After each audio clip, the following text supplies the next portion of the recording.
नमस्ते सबको और welcome and thank you for joining my class.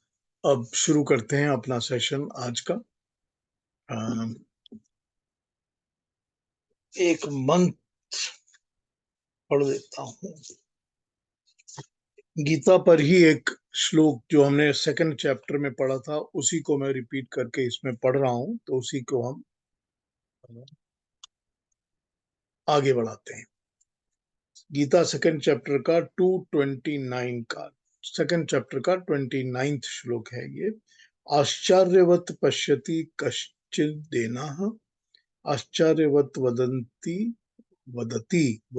तथा अनन्या। इस सारे क्रियाकलाप को कोई आश्चर्य से देखता है, कोई आश्चर्यचकित होकर इसका वर्णन करता है। चेतन जगत के क्रियाकलाप व्यवहार प्रवृत्ति में समानता देखकर निर्माता की सृष्टि कला के सम्मुख भक्ति से नतमस्तक हो जाता है। सारी की सारी इस दुनिया को देखकर हम सबको हैरानी होती है। कोई उस हैरानी को किसी तरह से देखता है, कोई उस हैरानी को किस तरह से देखता है। तो यही हमारे गीता के इस सेशन में भी बात हो रही है, क्योंकि भगवान कृष्ण अब अपनी भक्ति की बात कर रहे हैं। तो यही कह रहे हैं कि सारी दुनिया को देखने वाला अलग अलग तरीके से सब चीजें देखता है, लेकिन आश्चर्यचकित हो जाता है कि ये कैसे बना है, क्रियाकलाप कैसे चल रहा है, कैसे सब कुछ बना टिका हुआ है, कैसे इसके नियम चल रहे हैं। तो जब ये सब कुछ उसको दिख रहा है तो इसके पीछे की परमात्मा शक्ति को भी तो पहचानना है ना। तो जब इसके पीछे की परमात्मा शक्ति को, जिसने ये सब कुछ बनाया है, उसको जब पहचानना है, तो उसको पहचानने के लिए ही हमारे लिए अब भक्ति योग की बातें हो रही। अब जो हमारा चैप्टर चल रहा है, जिस 8वें चैप्टर में हम बातें कर रहे हैं, इसके शुरू में ही भगवान ने ये बता दिया, भगवान कृष्ण ने, कि ये सारा कुछ मैं ही हूं। जो भी चल रहा है दुनिया में, सृष्टि में बन रहा है, जो तुमको दिखता है आंखों से और जो नहीं दिखता है, वो सारा कुछ मैं ही। इसी को भगवान कृष्ण 8वें चैप्टर में समझा रहे हैं, और डिटेल में समझाते समझाते अब वो अंत काल के ऊपर आ गए हैं कि अंत काल में क्या है और क्या नहीं है, और कैसे है और क्यों होना चाहिए। इस बात पर आ गए हैं अब वो अंत काल मतलब the last moments, last time of human beings, आखिरला वक्त जो होता है वो मनुष्य का, उसको हम अंत काल कहते हैं। तो इसके ऊपर भगवान कृष्ण आ गए बात करते। तो आइए 7 और 8 को पढ़ते हैं, और 7 और 8 को पढ़कर उन पर विवेचना करना शुरू करते हैं। तो अरुणा जी, मेरे को आप नंबर 7 और नंबर 8 पढ़ के सुना दीजिए जी। हम सब। तस्मात् सर्वेषु कालेषु मामनुस्मरयुध्य च मय्यर्पितमनो बुद्धिर्मामे वैश्यस्य संशयम् अभ्यासयोगयुक्तेन चेतसा नान्यगामिना परमं पुरुषं दिव्यम् याति पार्थानुचिन्तयन्। Thank you very much, thank you so much. इनको समझते हैं श्लोकों को और इन पर बात शुरू करते हैं। पहला 7वां श्लोक हमको ये बता रहा है, भगवान कृष्ण कह रहे हैं कि इसीलिए सब कालों में मुझे स्मरण करता रहे और जीवन के संग्राम में जूझता रहे। इस प्रकार मुझ में मन तथा बुद्धि अर्पित कर देने से तो निस्संदेह मुझको ही प्राप्त होगा।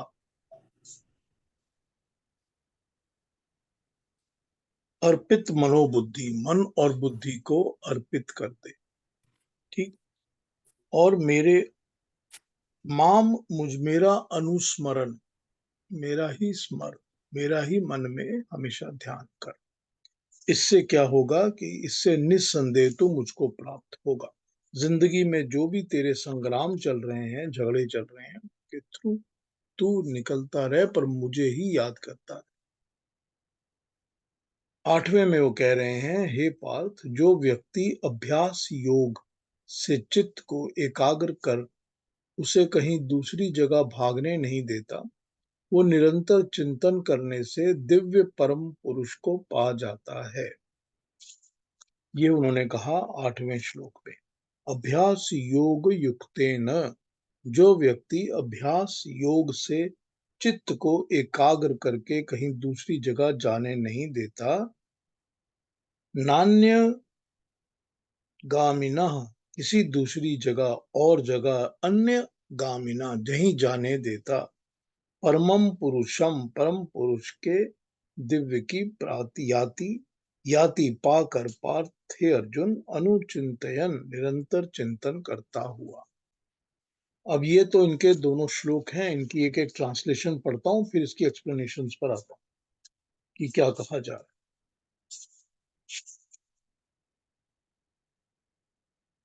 Therefore, Arjun, think of me at all times and fight. With mind and reason thus set on me, you will doubtless come to me. Arjuna, he who with his mind disciplined through yoga in the form of practice of meditation and thinking of nothing else is constantly engaged in contemplation of God, attains the supremely effulgent divine Purusha, that is Paramatma. ठीक है, इसमें देखते हैं दूसरे क्या कह रहे हैं। 3 नंबर 7 क्या कहते हैं? ये कहते हैं, इसीलिए तू सदा मुझको अनुसरणार्थ समझ स्मरण कर।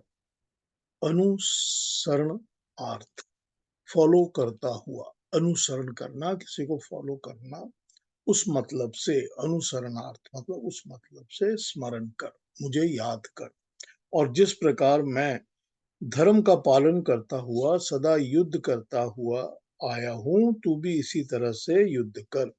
जब तू अपना मन बुद्धि सब मेरे प्रति गुरु भाव से मेरे अर्पण कर देगा, तो उसी निष्काम व्रत परायण अवस्था में पहुंच जाएगा जिसमें मैं पहुंचा हुआ हूं। हे पार्थ, जिस तरह 8वां, हे पार्थ, जिस प्रकार मैं परम दिव्य पुरुष का अनन्यगामी चित्त से चिंतन करता हूं, मैं जिस तरह से उस परम पुरुष का, परमात्मा का, ईश्वर का जैसे मैं चिंतन करता हूं, मैं मनन करता हूं, उसी तरह से मेरे तथा मेरे सदृश अन भक्तों के अनु अर्थात पीछे चलता हुआ जो प्रभु चिंतन करता है, वो हर एक प्रभु भक्त मेरी तरह परम दिव्य पुरुष अर्थात परमात्मा को प्राप्त हो जाता है। एक और देखता हूं, फिर इसकी एक्सप्लेनेशन पर।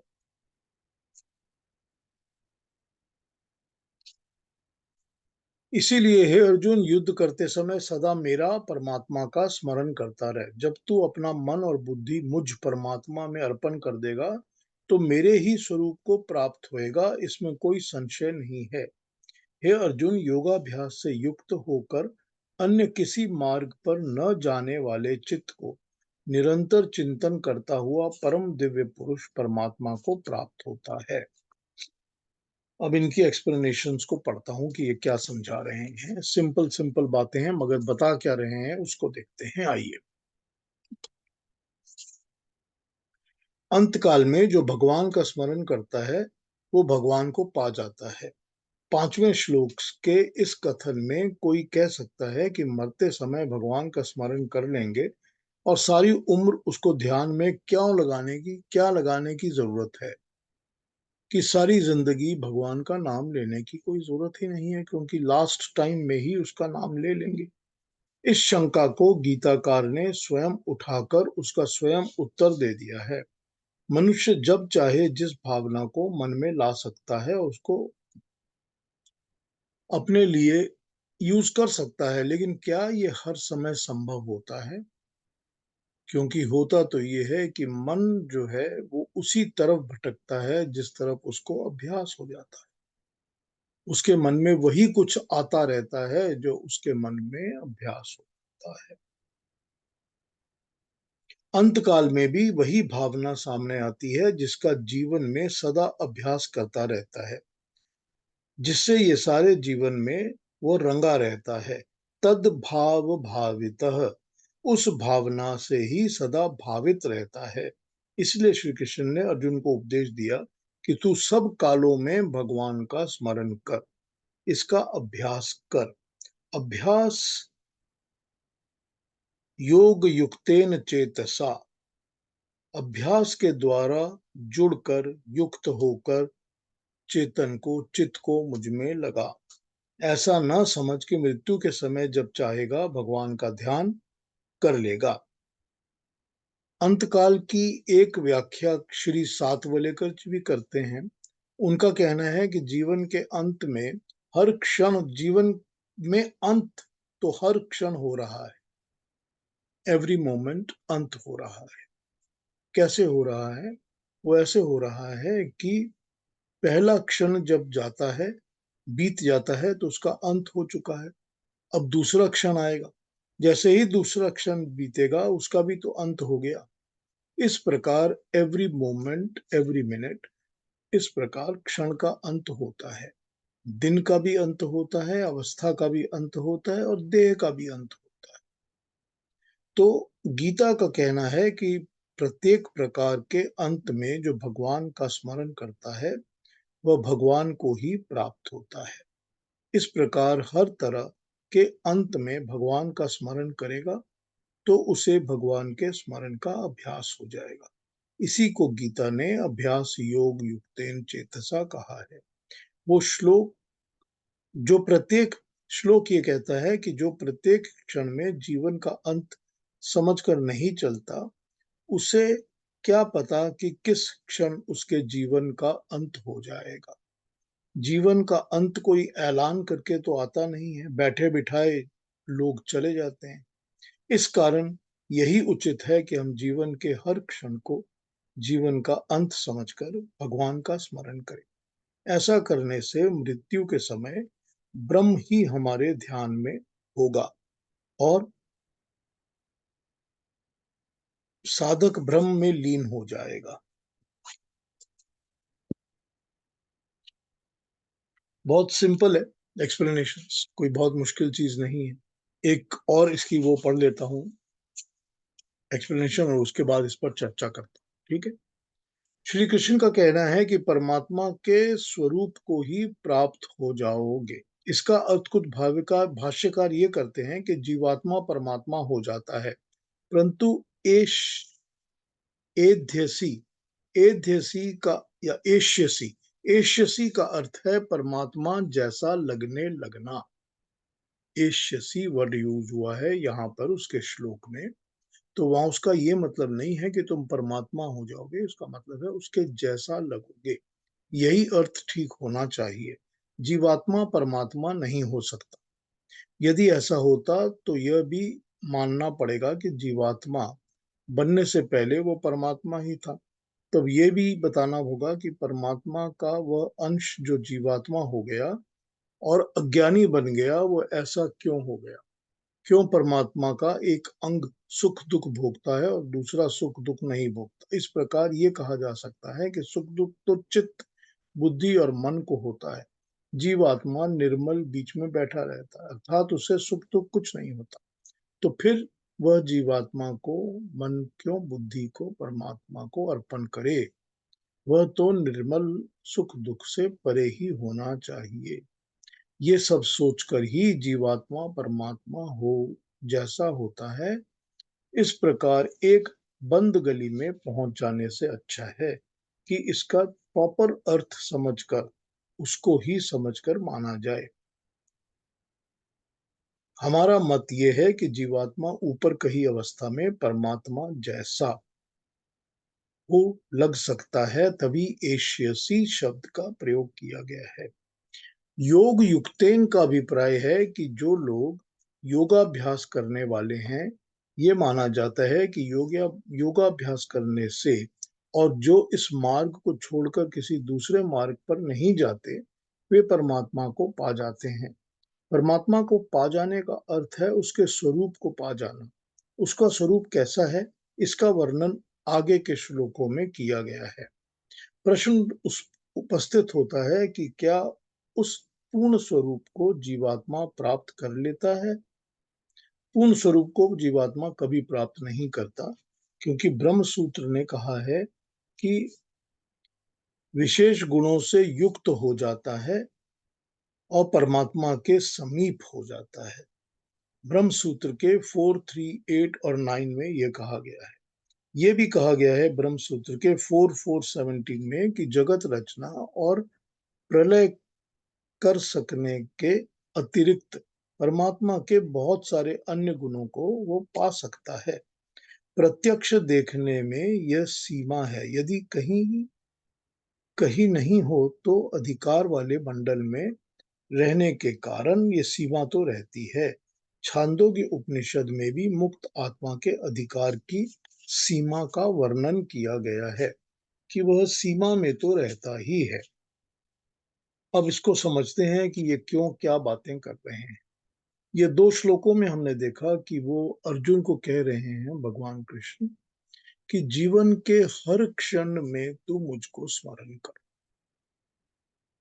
कि जीवन के प्रत्येक मोमेंट में, एवरी क्षण में तू परमात्मा का स्मरण कर, और परमात्मा का स्मरण करते हुए ही तू अपने डेली रूटीन के कामों में, अपने झगड़े में, झमेले में, युद्ध में इन्वॉल्व रह, क्योंकि यही एक तरीका है।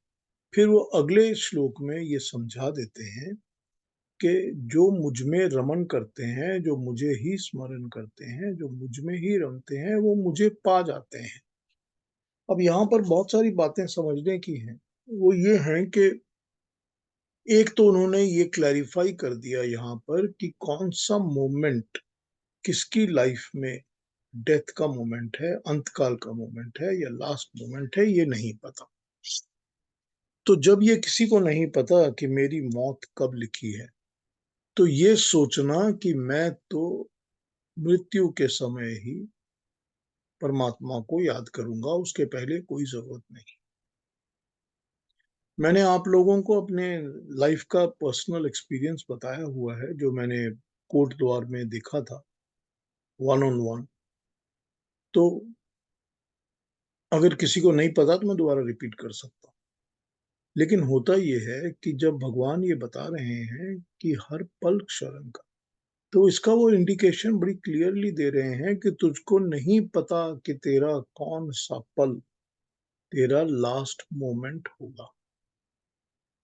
पीयूष जी एक बार बता दीजिए वो कोट द्वार वाला। अच्छा, बता देता हूँ। ये एक मेरा पर्सनल एक्सपीरियंस है। 2005-2006 की बात है। मैं कोटद्वार गया हुआ था। योगी राज जयंत के वहां पर एक आश्रम है, उन्होंने बनाया हुआ, वहां गया हुआ था कोटद्वार में। तो एक दिन यूं ही उन्होंने कहा कि चलिए जरा, अब दिन में हम लोग उनके साथ घूमते फिरते रहते थे, तो कभी मार्केट में, कभी दूसरी जगह, कभी लैंसडाउन घूमने चले गए, कभी कहीं, इस तरह घूमते रहते थे। तो एक दिन उन्होंने कहा कि आज हमको एक जगह जाना है, वो एक कोई कोई है परिचित उनके, वो लास्ट मोमेंट में है, तो उनके जो बच्चे हैं वो उनके मुंह में गंगा जल वगैरह दे रहे हैं, पंडित को बिठाया हुआ है, तो हम एक बार मिल लें उनसे, क्योंकि पता नहीं कब वो चले जाएंगे, तो अखीरला समय है। तो ऐसा करिए कि आप लोग, उन्होंने गाड़ी जहाँ रोकी, उन्होंने कहा कि यहाँ आसपास सारा बहुत बिजी मार्केट है, तो आप लोग यहाँ मार्केट में घूमिए थोड़ी देर, तब तक मैं ऊपर से आ जाता हूँ। इतना कहकर जयंती जाने लगे, तो मैंने उनसे कहा कि मैं आपके साथ चलता हूँ, अगर आप माइंड नहीं करें तो। मेरी वाइफ चाहती है तो वो घूम सकती है। तो मेरी वाइफ जो थी वो मार्केट की दुकानों की तरफ चली गई और मैं उनके साथ उस इंसान के घर में चला गया। और वहां पर जाकर हमने देखा कि वो पड़े हुए हैं बिस्तरे पर, और उनका एक बेटा है जो एक तरफ खड़ा है और दूसरा बेटा था या बेटी थी, मुझे अब याद नहीं है। वो भी थे वहां पर, और वो सब पैरों के पास बैठे हुए हैं, सबका मुंह जो है बड़ा उदास है, रो भी रहे हैं। और एक पंडित जो है वो बैठा है जमीन पर, और वो अपने मंत्र वगैरह का जाप कर कि कांस्टेंट किए जा रहे हैं। तो योगीराज जी जो थे ये पहुंचे उनके पास, और जाकर उन्होंने उनको नाम से पुकारा। उनका जो भी नाम था, पता नहीं, मुझे नहीं याद, जो भी नाम था उन्होंने उनको नाम से पुकारा, और उनको कहा कि मैं हूँ, मैं आया हूँ मिलने। ऐसा 2-3 बार कहा, तो उन्होंने आंख खोलकर मुंह ऐसे उठाकर थोड़ा सा स्माइल करके एक्नॉलेज किया कि उनको पता चल गया कि ये कौन है। तो योगीराज उसको कहते हैं, जो भी उसका नाम था, पुकार कर कि ओम कहिए, ओम, ओम का उच्चारण करिए, ओम कहिए। अब ये जो बिस्तरे पर पड़ा था, जिसने योगीराज जी को मुस्कुराकर एक्नॉलेज तो कर लिया था, इसके मुंह से ओम नहीं निकला। ये बहुत आवाजें निकालता रहा, ये कभी आ कर रहा था, कभी ऊ कर रहा, बहुत कुछ कर रहा था, मगर ये ओम नहीं बोल सका। ये मेरी आंखों देखी चीज है। और मैं इतना हैरान था, इतना हैरान था कि कोई इंसान ओम नहीं बोल सकता, ऐसा भी हो सकता है? ऐसा हो सकता है कि कोई ओम नहीं बोल सका? हालांकि वो बाकी बातें कर सक रहे थे, अपने बेटे का नाम पुकार सक रहे थे, योगीराज का नाम उन्होंने बुलाया था मुंह से, तो इसके ओम क्यों मतलब नहीं उनके बोल सकते? उनके उसमें विचार कुछ चल रहा हो, अब ये वाली बात चीज। ये है कि वहां से मैं, वो कोई 5-1 मिनट ट्राई करते रहे, और ये ओम बोल नहीं सके, और हम लोग वहां से निकल कर आ गए। तो मैंने उसी वक्त नीचे आकर योगीराज से पूछा कि योगीराज जी, ये क्या बात है? ये तो मैं सोच भी नहीं सकता कि कोई मनुष्य इंसान अपने मुंह से ओम ना बोल सके। तो उन्होंने कहा, ये सारी जिंदगी की जो प्रैक्टिस ही नहीं है, आदत ही नहीं है, वो अंत समय में कहां से होगी पूरी? जो पूरी जिंदगी निकल गई और ओम का नाम, ओम का स्मरण किया ही नहीं है। आपने पंडित तो बिठा दिया है जो कि मंत्र उच्चारण कर रहा है, मगर क्या बोल रहा है उससे आपको कोई मतलब लेना देना कुछ नहीं है। वो उसी तरह है जैसे आप बैकग्राउंड में कोई म्यूजिक लगा लीजिए, कोई फिल्म चला, it does not make a difference. और जो जिंदगी में कभी आदत ही नहीं है ओम की, तो वहां लास्ट मोमेंट में यही बात तो भगवान कृष्ण यहाँ बता रहे हैं। एग्जैक्टली यही बात बता रहे हैं कि हर मोमेंट में जो मेरे को स्मरण करेगा, तभी तो तू अंत समय में मुझे स्मरण कर सकेगा।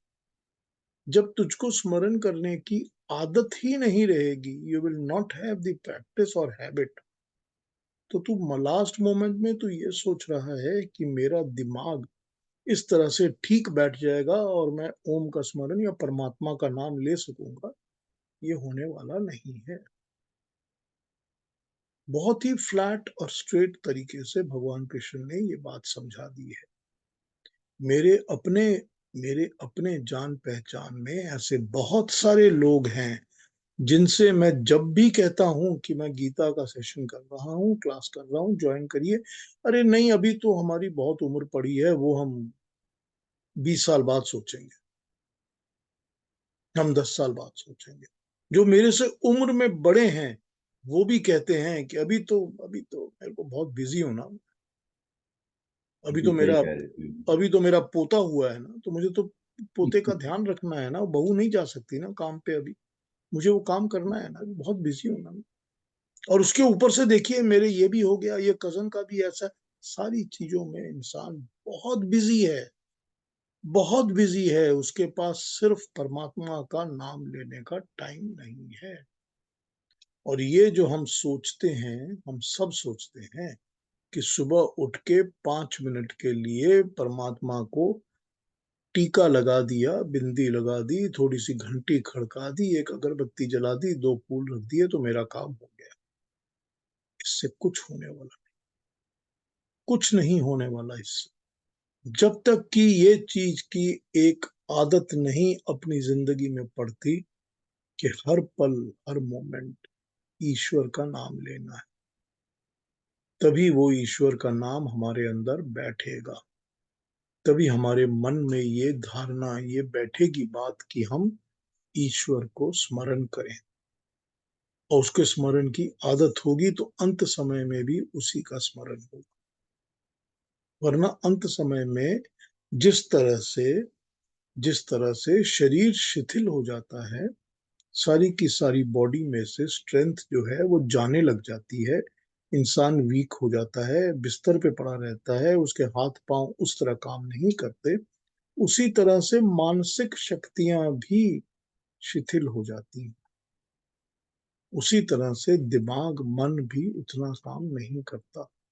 तो अगर ये सोचते हैं कि लास्ट मोमेंट में तो हम चालाकियां करेंगे, हम लास्ट मोमेंट के अंदर परमात्मा का नाम ले लेंगे, ये नहीं होने वाला, ये नहीं होने वाला। ये चीज को समझना पड़ेगा, इसको समझना पड़ेगा कि ये क्या हो रहा है, क्यों हो रहा है, क्यों कह रहे हैं भगवान कृष्ण, क्यों इस बात को वो कह रहे हैं कि तू हर पल मुझे याद करेगा, तभी तू मुझको स्मरण कर सकेगा अंतकाल में। और फिर जो इन्होंने डेफिनेशन की है सातवलेकर जी ने, इन्होंने जो बताया कि एवरी मोमेंट भी तो एक अंत हो रहा है ना, हर पल का अंत हो रहा है ना, हर काम का भी तो एक अंत हो रहा है ना। हमने आज ये क्लास की है तो क्लास का भी तो अंत होगा, जो मोमेंट निकल रहा है उस मोमेंट का भी तो अंत होगा, हर पल का अंत होगा ना। तो अंत तो होता ही रहता है, तो हर अंत के समय परमात्मा को स्मरण करो। अगर हर अंत में परमात्मा को स्मरण करोगे तो अपने अंतकाल में भी परमात्मा का स्मरण ही रहेगा दिमाग में, वरना तो परमात्मा का स्मरण होगा नहीं। पीयूष जी, अ, मैं एक कमेंट करना चाहता हूँ इसमें। जी।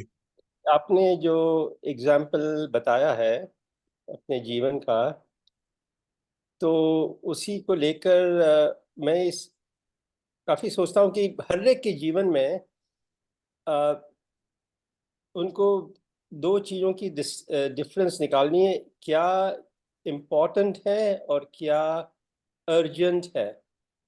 जो बंदा जैसे आप कह रहे थे कि आपसे बुजुर्ग भी लोग हैं, वो कह रहे थे इस काम में फंसे हुए हैं, उनकी पोती हुई है, ये है वो है, तो ये सब इन लोग जीवन अर्जेंट लाइफ में जी रहे हैं और इम्पोर्टेंट चीज़ें जो हैं वो छोड़ रहे हैं बाद के लिए। हालांकि दोनों की समानता होनी चाहिए कि इम्पोर्टेंस को भी, इम्पोर्टेंट कार्य जो है उसको भी आगे लाना चाहिए और अर्जेंट को जिस प्रकार से डील करना हो वो करें। पर लोग एक ही तरफ चले जाते हैं अर्जेंट अर्जेंट चीज़ों को डे टू डे एक्टिविटीज़ में, और जो बहुत आवश्यक चीज़ें हैं, इम्पोर्टेंट चीज़ें हैं, उसको पीछे छोड़ देते हैं। तो वो आवश्यक चीज़ें फिर वो एक तरह से क्राइसिस बन जाती हैं बाद में जाके। इसमें प्रॉब्लम ये है कि आप प्रायोरिटी सेट करने वाले हैं कि मैं प्रायोरिटाइज कर रहा हूं कि ये ज्यादा जरूरी है, ये इमीडिएट होना चाहिए, ये बाद में होना चाहिए, ये उसके बाद होना चाहिए। आप एक प्रायोरिटाइज रूटीन को सेट कर रहे हैं। यहाँ पर इश्यू ये है कि भगवान कृष्ण ये बताने की कोशिश कर रहे हैं कि परमात्मा का स्मरण, ईश्वर का नाम, ईश्वर का स्मरण ना इम्पोर्टेंट है ना अर्जेंट है। वो आपकी इन दोनों कैटेगरीज में नहीं आता। वो होती है वो बात जो कि हर वक्त बैक ऑफ द माइंड चलती ही रहनी चाहिए। आपके बैक ऑफ द माइंड में लिविंग इंस्टिंक्ट हमेशा चलती रहती है ना। कोई भी आप चल रहे हैं, आप किसी से फोन में बात कर रहे हैं, आप मॉल में चल रहे हैं, आस के पास के आदमी ने हाथ उठाया तो आप इमीडिएटली अपने हाथ को उठा के प्रोटेक्ट करने की कोशिश करते हैं कि मुझको लगे नहीं। एक इंस्टिंक्ट आपके दिमाग के अंदर हर वक्त चल रही होती है ना लिविंग की, कि मुझे जिंदा रहना है, कि मुझको अपने आप को सेफ करना है, अपने आप की सेफ्टी का ध्यान रखना है। तो एक इंस्टिंक्ट हर वक्त कि मुझे हर वक्त परमात्मा का स्मरण करना है, ये चलती ही रहनी चाहिए। उसके साथ इन इम्पोर्टेंट और अर्जेंट चीजों का कोई काम ही, क्योंकि वो क्या कह रहे हैं, वो कह रहे हैं कि तुम मुझको स्मरण करते हुए युद्ध कर।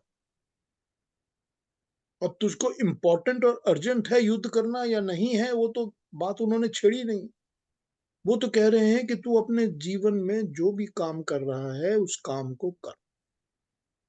क्योंकि वो तो कर्म प्रधान पूरी गीता को बताते हैं ना।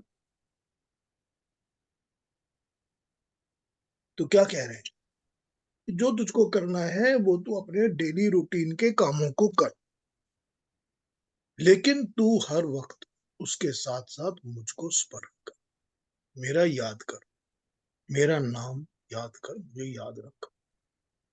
तो जब ये बात होगी कि हर वक्त, हर समय, हर मोमेंट, हर पल उसका स्मरण रहेगा दिमाग के अंदर, तो कर्म तो करते ही रहना है मनुष्य को। लेकिन फिर उससे होगा क्या? अब आप इस पर सोचिए एक मिनट। हमने आपने बात तो कर ली ना, होगा उससे क्या? उससे होगा ये कि मनुष्य को निष्काम कर्म करने की प्रैक्टिस हो जाएगी। मनुष्य को ये पता चल जाएगा कि जब मैं उसी को याद कर रहा हूं, हर मोमेंट, हर पल वो मेरे साथ है, मैं उसके नाम पर ही काम कर रहा हूं, लेकिन कर्म अपना कर रहा हूं, तो इस कर्म को उसके नाम पर डेडिकेट करने में कोई भी मुश्किल नहीं होगी। तो अपने आप ही सब कुछ निष्काम कर्म होने लगे। वो तो शुरू में समझाया है आपको कि निष्काम कर्म ही करना है, आप कि कर्म तो निष्काम ही होना चाहिए। ये तो समझा चुके हैं शुरू में, जब वो कर्म पे बात कर रहे थे। अब वो कर्म पे नहीं भक्ति बात कर रहे हैं, भक्ति पे कर रहे हैं, लेकिन अब वो उसको दूसरी तरह से प्रेजेंट कर रहे हैं कि तू हर वक्त, हर समय जब मुझे याद करेगा, हर मोमेंट, हर पल तू मेरा स्मरण करेगा और अपने कर्म को करता रहेगा। तो उसको उन्होंने किस तरफ मोड़ दिया कि अंत काल में मुझे प्राप्त करना तेरे लिए आसान हो जाएगा, यही बोल दिया ना उन्होंने।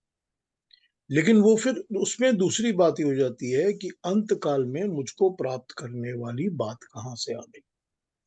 जो बाल गंगाधर तिलक हैं, तिलक, जो तिलक बाल गंगाधर तिलक की गीता के ऊपर टिप्पणी है, उनकी जो किताब है, उसमें वो लिखते हैं कि इसका मतलब ये है कि जब तू कर्मों को अपने आप मुझको अर्पित कर देगा, जब तू कर्म करेगा मगर मेरा ही नाम लेगा और मेरे को ही अर्पित कर देगा, तो तेरे तुझको कर्म फल की कोई चिंता ही नहीं रहेगी, कर्म फल का कोई बंधन ही नहीं रहेगा। तो जब कर्म फल का बंधन ही नहीं रहेगा, कर्म फल ही नहीं रहेगा, तो तू ब्रह्म को प्राप्त होगा ही, परमात्मा को प्राप्त हो ही जाएगा। ठीक? जिस तरह ठीक मर्जी है। इसको समझ लीजिए, इसको ऐसे समझिए या वैसे समझिए, बात तो एक ही है ना। मैंने कहा ना आपको कि वो अपनी बात को कॉन्ट्राडिक्ट तो कभी करेंगे ही नहीं। जो थ्योरीज और प्रिंसिपल्स भगवान इसमें सामने हमारे रखते हैं, उनको कॉन्ट्राडिक्ट तो कभी करेंगे ही नहीं ना। ऐसा तो नहीं हो सकता ना कि वहां ये कहा था, यहाँ ये कहा था, इसका क्या मतलब है ना। एक ही बात और एक ही बात को कॉन्स्टेंटली वो बताते हैं। क्या बता रहे हैं? वही बता रहे हैं जो उनके प्रिंसिपल्स हैं, जो वो कहना चाहते हैं। वो शुरू से आपको कह रहे हैं कि कर्म करो और कर्म फल के साथ लिप्त मत हो, उसकी आशा मत रखो। और कर्म कैसे करो? कि कर्म निष्काम करो। तो जब निष्काम कर्म करोगे तो तुम इस दुनिया के झमेले झगड़े से छूट जाओगे। अब वो बता रहे हैं कि निष्काम कर्म करने के लिए हर मोमेंट मुझको याद करो, परमात्मा का स्मरण करो। अब उसका वो मोडस ऑपरेंडी समझा रहे हैं कि कैसे करना है। कितना सिंपल बता दिया है उन्होंने, yet it is so difficult for us to follow. ठीक? कितना सिंपल ठीक। बताया उन्होंने, इतना सिंपल बताया उन्होंने तरीका, मगर हमारे लिए मुश्किल है ना ये, क्योंकि हमको ये आदत ही नहीं है ना। तो ये अभ्यास और आदत, चलिए अब उसी बात पे बात करिए कि हमने तो ये सोच लिया कि लास्ट मोमेंट में उसका नाम ले लूंगा, तो लास्ट मोमेंट में क्या अभ्यास भी शुरू करेंगे? चेष्टाएं, कोशिश, प्रैक्टिस क्या लास्ट मोमेंट में शुरू होगी? नहीं होगी ना। तो फिर उसकी प्रैक्टिस तो शुरू कर दो। हर मोमेंट उसको ध्यान लगाना, उस पर याद करना, उसका नाम लेना, उसको स्मरण करना, प्रैक्टिस तो शुरू कर दो। प्रैक्टिस के परफेक्ट होने में कितना टाइम लगेगा ये नहीं पता, कोई नहीं जानता। कुछ लोग बहुत जल्दी परफेक्ट हो जाते हैं, कुछ बाद में परफेक्ट होते हैं, लेकिन प्रैक्टिस तो शुरू कर दो। वो तो यही मोडस बता रहे हैं ना, वो तरीका समझा रहे हैं ना कि कैसे करना है। हर चीज की, हर एक चीज की वो बिल्कुल तरीका एकदम स्ट्रेट समझा देते हैं कि ये करना है तो ऐसे करो, ऐसे करो, ऐसे करो। हर चीज को समझा देते हैं। हमको उन्होंने 5वें अध्याय में निश्चयात्मक बुद्धि, तीसरे अध्याय में निश्चयात्मक बुद्धि समझा दी थी कि बुद्धि को कैसे बनाना है और कैसे करना है ताकि बुद्धि तुम्हारी एकदम परफेक्ट हो, बैलेंस्ड हो, इधर उधर डावाडोल ना करे। फिर उन्होंने श्रद्धा पे बात कर दी। फिर उन्होंने उसी तरह से अब अंत काल में परमात्मा का नाम कैसे लेना है, कैसे होगा कि तुमको अंत काल में ईश्वर की स्तुति होगी। अब यहाँ पर ये समझना पड़ेगा कि ये जरूरी तो नहीं है ना कि सभी को ईश्वर की स्तुति करके ही अंतकाल के समय मृत्यु की इच्छा भी हो, आवश्यकता भी हो। ये भी जरूरी नहीं। ऐसे बहुत सारे लोग होते हैं जो कि लास्ट मोमेंट पर भी दुनियादारी की बातें ही सोच रहे होते हैं, सारे संसार की बातें सोच रहे होते हैं। इस जन्म में नहीं मिला, अगले जन्म में और मिल जाएगा, यही सोच रहे होते हैं। या इसके साथ ये लड़ाई थी, वो वहां पूरी करनी है, इसको पीटना था, उसको मारना था, ठीक है ना, या उसको मिलना था, ये भी चाहिए, वो भी चाहिए। यही सब चल रहा होता है ना दिमाग में, क्योंकि इसी की प्रैक्टिस होती है ना, इसी की आदत होती है। तो वो फिर इस दुनिया में आके यही सब बातें हैं, उनको यही मिलता है। तो यहाँ पर बात क्या हो रही है?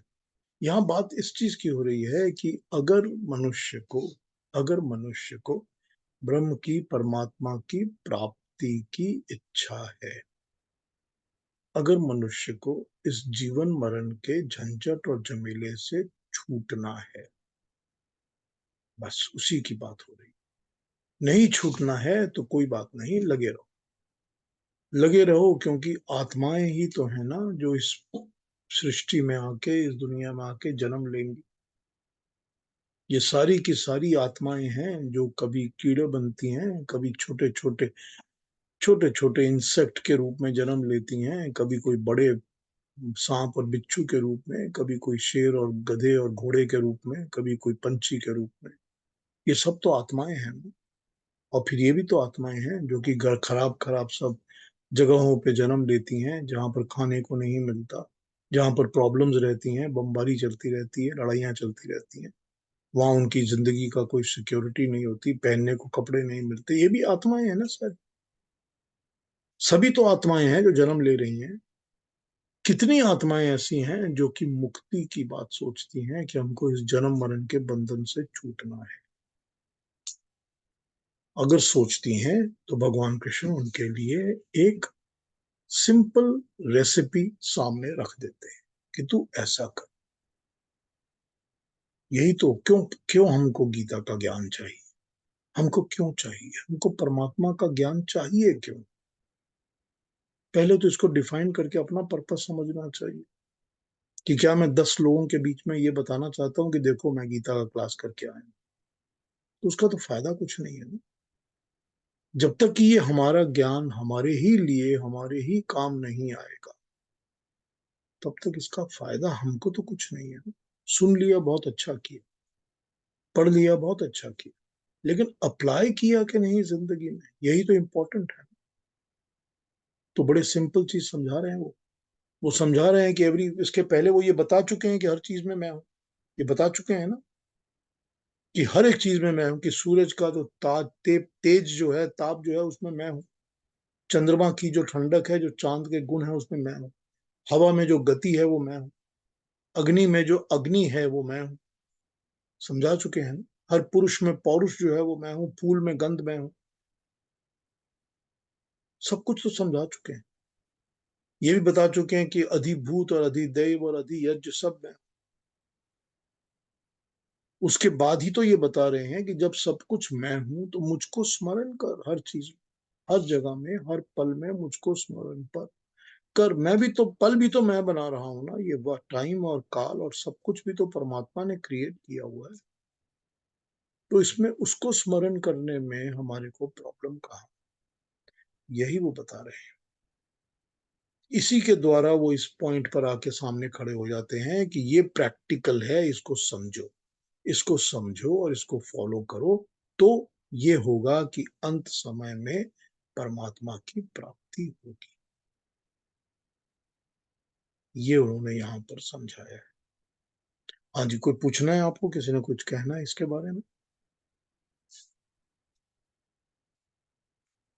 तो एक श्लोक और कर ले, पता नहीं 2 कर पाएंगे कि नहीं, आज एक तो कर ही लेते हैं। तो 9 नंबर श्लोक हमको पढ़ के सुना दीजिए अरुणा जी। जी, अभी ये 9 से 9, 10 और 11 ये श्लोक त्रिष्टुप छंद में है, नहीं तो सभी श्लोक अनुष्टुप छंद में थे। हाँ अभी त्रिष्टुप छंद में थोड़ा पैटर्न चेंज हो गया। हाँ, आपने ठीक कहा। कविं पुराण मनुषासितारम् अणोरणीयां समनुस्मरेत्यः सर्वस्य धाता रमचिन्त्य रूपम् आदित्यवर्णं तमसः परस्तात्। Thank you Aruna ji, thank you so much. अच्छा किया आपने इसका छंद ठीक बताया मेरे को, बहुत अच्छा किया। आदित्य वर्णम तमसः परस्तात्, क्या बात। 9 नंबर, जो व्यक्ति इस संसार से प्रस्थान के समय अचल मन से भक्ति से सरोबोर होकर योग बल से भ्रिकुटी के बीच में अच्छी तरह प्राण को स्थापित करके उस क्रांत दृष्टा कवि पुरातन नियंता अणु से अणु उसके पालनहार अचिंत्य सूर्य के समान तेजस्वी अंधकार से दूर उस भगवान को स्मरण करता है, वो उस दिव्य दृष्टि वाले परम पुरुष को प्राप्त होता है। एक्चुअली 10 का भी यही पार्ट है, तो 10 भी इसके अंदर ही आ जाता है जो अभी आपको मैंने बताया है। इनको दोनों को एक साथ ही पढ़ देना चाहिए था। और ना जी, आप नंबर 10 भी पढ़ दीजिए, दोनों की बात एक साथ ही कर। प्रयाण काले। जी, प्रयाण काले मनसा चलेन भक्त्या युक्तो योगबलेन चैव भ्रुवोर्मध्ये प्राणमावेश्य सम्यक् सतं परं पुरुषमुपैति दिव्यम्। Very nice, thank you very much. आइए और भी इसकी वो पढ़ते हैं ट्रांसलेशन, फिर इसको समझते हैं कि क्या बोल रहे हैं।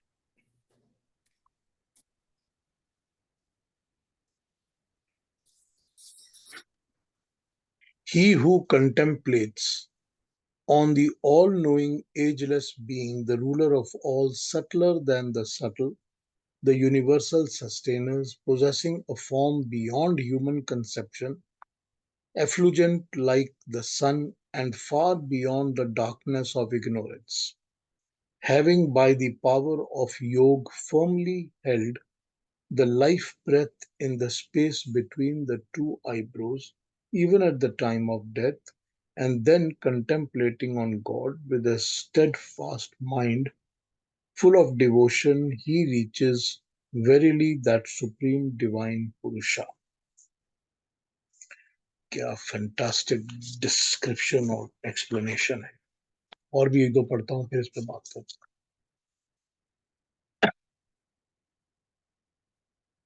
इस श्लोक की व्याख्या में हम एक शब्द की बात करना चाहते हैं जो कि अनुस्मरण है। यह शब्द 17th श्लोक में आया है और 13th में भी आएगा। मनुष्य को प्रभु स्मरण का स्वतंत्र सामर्थ्य चिरकाल के अभ्यास के पश्चात ही मिलता है। मतलब परमात्मा को याद करने की प्रैक्टिस करता है तभी उसको परमात्मा याद करने की एबिलिटीज मिलती हैं, सामर्थ्य मिलता है। पहले जो उसे किसी न किसी कृष्ण जैसे भक्त राज तथा योगी राज के सत्संग में रहकर उसके पीछे चलते हुए स्मरण का अभ्यास करना पड़ता है, इसी का नाम अनुस्मरण है। जो भक्त सच्चे गुरु के संग रहकर उस पुरातन पूर्ण परमात्मा जो कि अनादि अनंत पुराणों से भी पुराण है, सूक्ष्म से भी सूक्ष्म है, अचिंत रूप अर्थात जिसका रूप कल्पना में भी चिंत नहीं किया जा सकता, और जो लोक लोकांतरों का धारण करने वाला है, जो आध्यात्मिक अंधकार से परे है, इस प्रकार चमक रहा है इस ब्रह्म जगत के अंधकार से परे, जैसे सूर्य चमकता है। इसी प्रकार की सृष्टि के जन्म के पश्चात वेद ज्ञान द्वारा मनुष्य मात्र का शासन करने वाला उस परमात्मा का जीवन भर अनुसरण अनुस्मरण करना होता है। यह जीवन भर प्रभु का अनुस्मरण करने वाला पुरुष मरण काल के योग बल से निश्चल मन वाला तथा भक्ति से युक्त होकर प्राण शक्ति को भ्रू ईगल में के बीच में एकाग्र करके उसके दिव्य परम पुरुष अर्थात परमात्मा को प्राप्त होता है। फिर इन्होंने एक मोडस हमको समझा दिया है कि करना क्या है। एक और देखता हूं, फिर इस पे बात और करता हूं। जो मनुष्य सर्वज्ञ अनादि सबको नियंत्रण में रखने वाले, सूक्ष्म से सूक्ष्म सबको धारण करने वाले तथा पोषण करने वाले अचिंत स्वरूप सूर्य की भांति सब ओर से ज्ञान का प्रकाश देने वाले अविद्या से परे ऐसे पुरुष का स्मरण करता है और देह छोड़ने के समय स्थिर मन तथा भ्रुवों के मध्य में योग के बल से ध्यान लगाकर वहां पूर्ण प्राण शक्ति को केंद्रित करके परमात्मा को स्मरण करता है, वो उस परम पुरुष परमात्मा को ही प्राप्त होता है। अब उन्होंने क्या किया है? अब उन्होंने ये किया है भगवान कृष्ण ने इन 2 श्लोकों में कि वो ये समझा रहे हैं कि तुझको किस रूप में मुझे याद करना है। तुझको याद करना है कि मैं सर्वज्ञ हूं, अनादि हूं। सर्वज्ञ जिसको हर चीज का, हर समय, हर बात का ज्ञान होता है, जिसको हर चीज का ज्ञान हो वो सर्वज्ञ है। हर घटना का ज्ञान हो, हमारे हर कर्म का ज्ञान हो, हमारी हर बात का, दुनिया में हर चीज का ज्ञान हो, वो सर्वज्ञ है। अनादि जो कभी पैदा ही नहीं होता, जो सबको नियंत्रण में रखने वाला है, सबको कंट्रोल में रखने वाला है, जो सूक्ष्म से भी सूक्ष्म है। अब सूक्ष्म क्या होता है? सूक्ष्म वो होता है जो कि सबसे माइन्यूट होता है, सबसे बारीक होता है। जो सबसे सूक्ष्म होता है वो अपने से स्थूल, अपने से मोटी चीज में समा जाता है, एंटर कर जाता है। अब आप एकदम पतला बारीक कपड़ा ले लीजिए, वो बहुत कहेंगे आप माइन्यूट, बहुत बारीक पर कपड़ा है, लेकिन आप जैसे ही उस पर पानी डालेंगे, पानी उसके अंदर समा जाएगा। क्यों समा जाएगा? क्योंकि पानी जो है वो उस कपड़े से सूक्ष्म है। अब आपने देख लिया कि कपड़े में पानी समा गया तो पानी सूक्ष्म है, लेकिन जैसे ही उस कपड़े और पानी को आप हीट देंगे, गर्मी देंगे, अब ड्रायर के नीचे रख देंगे, तो क्या होगा? तो कपड़े के में से पानी जो है वो सूख के निकल जाएगा। क्यों? क्योंकि अग्नि जल से भी सूक्ष्म है, क्योंकि जो हीट है वो और भी सूक्ष्म है। इस बॉडी में, हमारे शरीर में, हमारे इस शरीर के अंदर आत्मा ऐसे बैठ जाती है क्योंकि आत्मा इस शरीर से सूक्ष्म है। अगर सूक्ष्म नहीं होगी तो बाहर से हम आत्मा को अंदर नहीं डाल सकते। आत्मा सूक्ष्म है और आत्मा से भी सूक्ष्म है परमात्मा, क्योंकि वो सबसे सूक्ष्म है। वो सब जगह, हर वक्त, सब में, हर वक्त व्याप्त रहता है, सभी में समा सकता है। वो सूक्ष्म से भी सूक्ष्म है। अगला गुरु ने बताया सबको धारण करने, हर एक चीज को वो धारण, धार्यति, जैसे पृथ्वी धारण करती है। अर्थ जो मदर अर्थ होती है वो हम सब को धारण कर रही है। मनुष्यों को, पशु को, जानवर को, पंछियों को, सब चीजों को, पेड़ पौधों को, खाने की चीजों को, गार्बेज को, सब कुछ को धारण कर। तो परमात्मा हर वस्तु को धारण कर रहा है। वो इस पृथ्वी को, सूर्य को, चंद्र को, सबको धारण कर रहा है। वो धारण करने वाला है ईश्वर, पोषण करने वाला, सबका पालन पोषण करना। कौन सा जानवर बाजार में अपने लिए खाना खरीदने जाता है? उसके लिए खाना दिया हुआ है ना परमात्मा। हर पंछी के लिए भगवान ने दाने दिए हुए हैं। वो अपने कहीं ना कहीं जमीन में बैठ के, कहीं बैठ के अपने दाने चुन के अपना पेट भर लेते हैं ना। सबका पोषण करने वाला है, हर एक को पालन पोषण करने वाला अचिंत्य स्वरूप, ऐसा स्वरूप जिसकी कि हम चिंता कर ही नहीं सकते।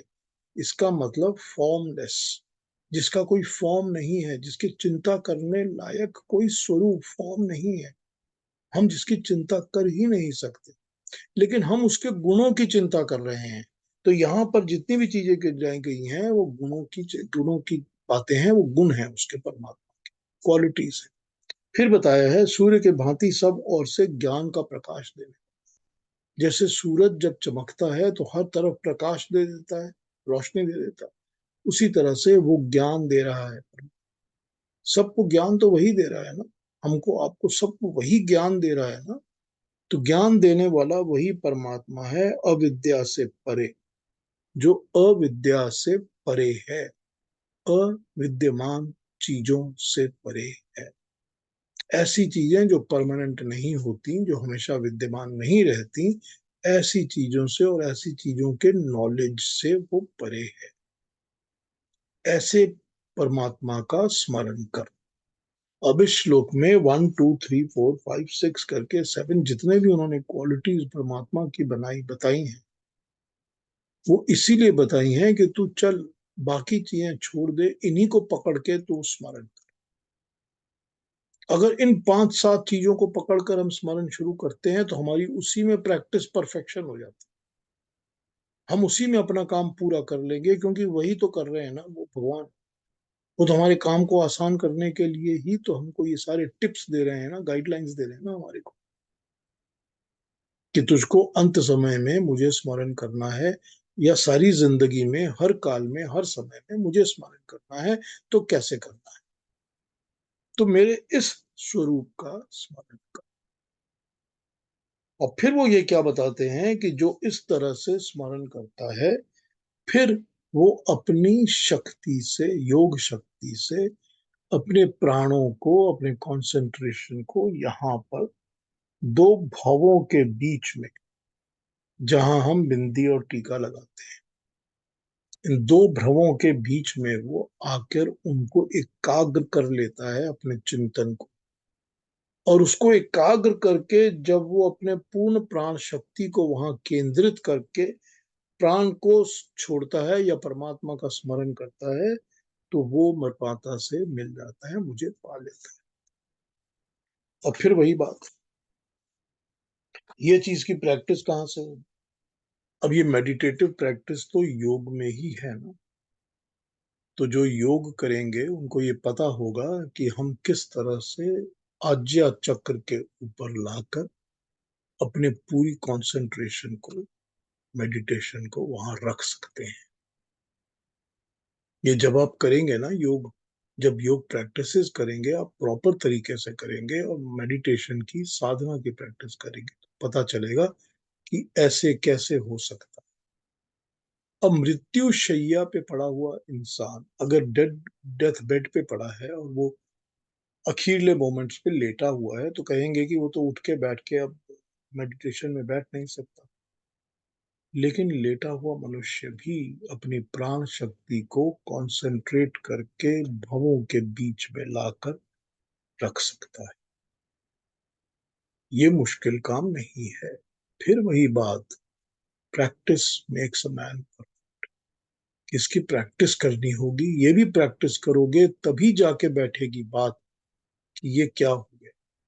तो परमात्मा से मिलने के लिए, उसको स्मरण करने के लिए जो तरीके, जो होना चाहिए, जो जो रेसिपी है, उसकी कंप्लीटली ले आउट करके भगवान कृष्ण ने बता दी है कि ये करो और ऐसा करो और ऐसा करो, इस तरह मेरे को याद करो, इस स्वरूप में, इस गुणों के साथ मुझको याद करो कि मैं सर्वज्ञ हूं, कि मैं अंधकार से परे हूं, कि मैं सूर्य से ज्यादा ज्ञान देने वाला हूं, कि मैं अचिंत्य स्वरूप हूं, जो भी उन्होंने 1 2 3 4 करके बताया है। उस तरह से परमात्मा को स्मरण करते रहो हर वक्त। और स्मरण करते करते बाद में अपने भ्रकुटु के बीच में प्रैक्टिस करो कि प्राण शक्ति को यहाँ ला के रखा जाए और तब परमात्मा का स्मरण किया जाए। अब आप पूछेंगे मेरे से तो मैं आपको ये बता सकता हूं कि मैंने ऐसे लोग देखे हैं कि जिनकी डेथ जब होती है तो ये जगह यहां से क्रैक कर जाती है, ये जगह क्रैक क्रैक कर जाती है और आत्मा वहां से निकलती है। मैंने अपनी आंखों से ऐसा लोग आदमी इंसान देखा हुआ है कि जिसके एंड समय में यहां से क्रैक कर गई, स्किन नहीं फटती, स्किन को फटने की जरूरत नहीं पड़ती, अंदर की हड्डी फट जाती है और हल्का सा गैप दिखने लग जाता है। इनफैक्ट स्किन में भी हल्का सा गैप दिखने लग जाता है, खून नहीं निकलता, प्राण निकल जाते हैं, आत्मा निकल। मेरे ख्याल से छांदोग्य उपनिषद है जिसमें इस बारे में बहुत डिटेल में समझाया गया है कि जब प्राण निकलते हैं तो कहां से कैसे निकलते हैं और उसका मतलब क्या होता है, कि परमात्मा से कितनी दूर है मनुष्य, जानवर की योनि में जन्म लेगा, मनुष्य की योनि में जन्म लेगा, ये सारी बातें छांदोग्य उपनिषद ने समझाई। खैर, यहाँ पर गीता में भगवान कृष्ण इसी बात को समझा रहे हैं। तो क्या समझा रहे हैं? वो समझा रहे हैं कि क्या चीज की कैसे प्रैक्टिस करनी, कैसे इस चीज को अचीव करना है। वो 1 2 3 करके ले आउट कर देते हैं हमारे साथ, ऐसा करो, ऐसा करो, ऐसा करो, ऐसा। अब उसमें हम क्या करेंगे क्या नहीं करेंगे ये हमारी अपनी पर्सनल लाइफ के ऊपर डिपेंड करता है। लेकिन इतनी सारी चीजें अगर लगती हैं कि ओवरवेलमिंग है कि मैं इतना कुछ तो कर ही नहीं सकता, कोई बात नहीं है, कोई छोर पकड़ लीजिए, एक छोर पकड़ के शुरू हो जाए। एक गुण समझ लीजिए कि परमात्मा का सर्वज्ञ गुण है, उस गुण पर ही सारा का सारा अपना मेडिटेशन ले आइए, उसी को उससे ही याद करना शुरू कर दीजिए, तो बाकी गुण अपने आप आ जाएंगे, बाकी सारी चीजें आस्ते आस्ते आस्ते आस्ते अपने आप। एक छोर पकड़ लीजिए, बस वही बहुत है। तो यहाँ पर यही समझाया गया है कि कैसे क्या करना है और क्यों करना है और कब ये कैसे करेंगे तो क्या होगा। यही भगवान कृष्ण 8वें चैप्टर में हमको समझा रहे हैं। उन्होंने अंतकाल की बात तो की है यहाँ, लेकिन अंतकाल के पहले साथ साथ वो सारी जिंदगी की बात कर देते हैं कि इसकी प्रैक्टिस करो। कि अर्जुन को बता रहे हैं कि तू युद्ध तो करेगा ना, तू वॉर करेगा, मगर हर वक्त, हर समय, हर चीज में मुझको स्मरण करके कर। तो हमारे लिए भी यही एग्जाम्पल्स है कि जिंदगी तो जीनी है सबको, डेली रूटीन सबको बितानी है, लेकिन उस डेली रूटीन में परमात्मा के कौन से गुणों को हर समय याद करना है। अगेन वही बात कि इसमें इंपॉर्टेंट और अर्जेंट हमारे लिए मैटर ही नहीं, मैटर ही नहीं। चलिए, कुछ पूछना हो तो पूछ लीजिए, कुछ कहना हो तो कह लीजिए, कुछ और समझना हो तो कल फिर और समझा दूंगा, मगर आज कुछ पूछना हो तो आप पूछ लीजिए, अपने माइक ऑन कर लीजिए बेशक। बहुत अच्छा लगा पीयूष जी, बहुत ही अच्छा लगा। Thank you Dhiraj ji, thank you. ये जो छांदोग्य उपनिषद है उस पर कभी आप बात कर सकते हैं भविष्य में? हाँ, मैं पूरा छांदोग्य उपनिषद उठा लूंगा समझाने की, इन डिटेल स्टडी कर लेंगे छांदोग्य की। बहुत अच्छा पीयूष जी, बहुत ही very very nice. Thank you ये प्रभा जी। आपने जो ये चक्र बताया, ये तो मैंने भी देखा है अपनी आंखों से। मेरे फादर इन लॉ का डेथ ही मेरे को मतलब पैरों से निकलते निकलते यहाँ से उनके, ये नहीं मैंने ध्यान दिया कि उनकी स्किन फटी कि नहीं, पर निकले उनकी ऊपर से, यस। ये नहीं मालूम था। लेकिन हाँ, आपने कर्मों की जो बात करी, भक्ति की जो बात करी कृष्ण भगवान ने, वेरी नाइस। दिन में जरूरी नहीं है कि आप माला ही जपते रहो या घंटियां ही बजाते रहो, दिन भर आप भगवान का काम करते करते नाम ले सकते हो। यही बता रहे हैं वो, वेरी नाइस। यही बता रहे हैं। Thank Piyush you ji, Prabha. बहुत मैं इंपॉर्टेंट सब्जेक्ट है ये। आई एम हाँ रियली जी। Happy that I was part of listening.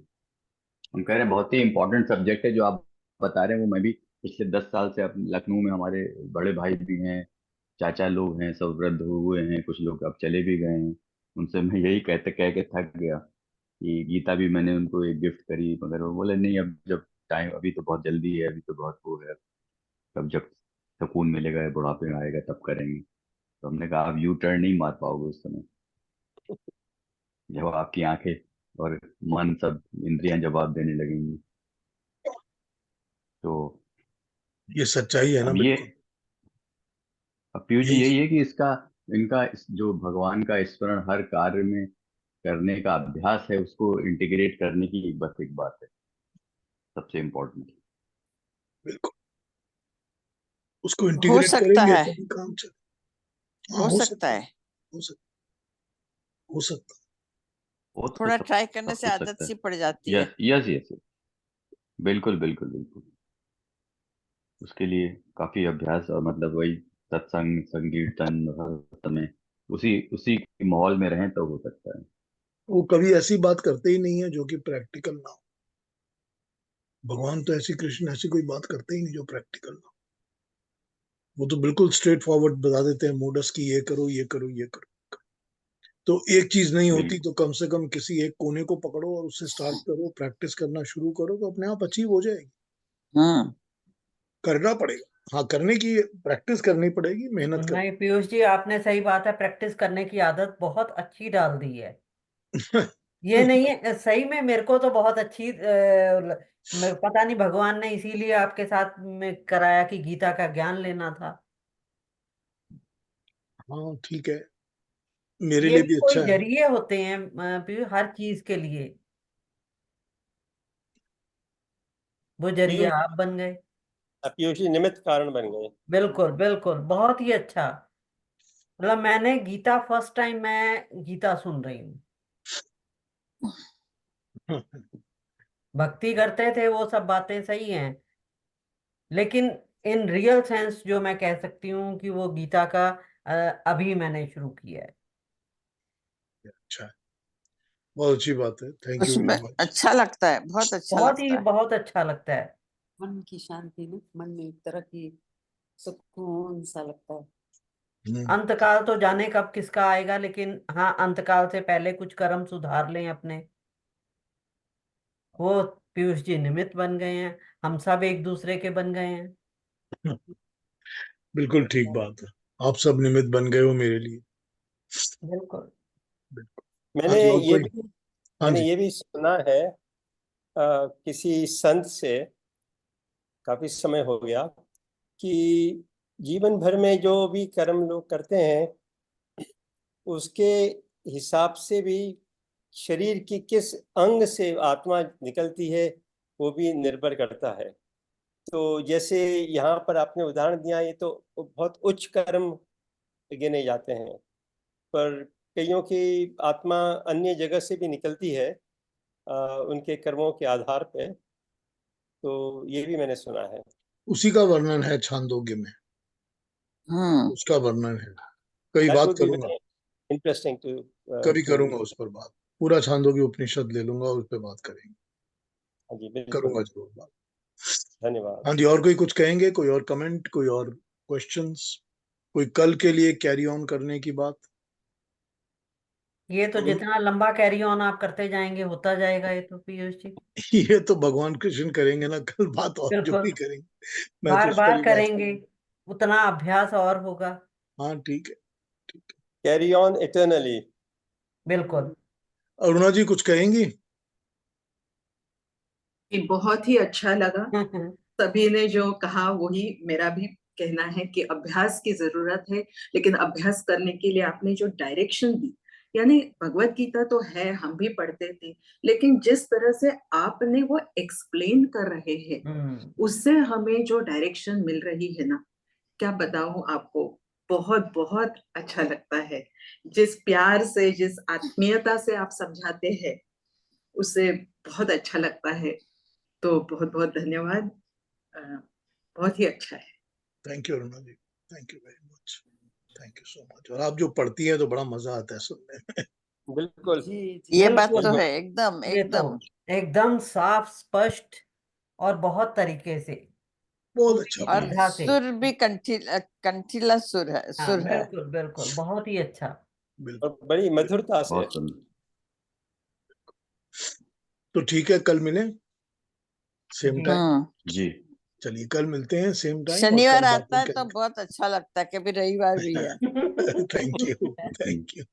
नमस्कार। चलिए सबको पर नमस्ते। शनिवार आते आते बहुत देर लगती है। हाँ, शनिवार तो आता ही एक हफ्ते बाद है, क्या किया जाए। सबको नमस्ते। सबको नमस्ते सर। सबको नमस्ते।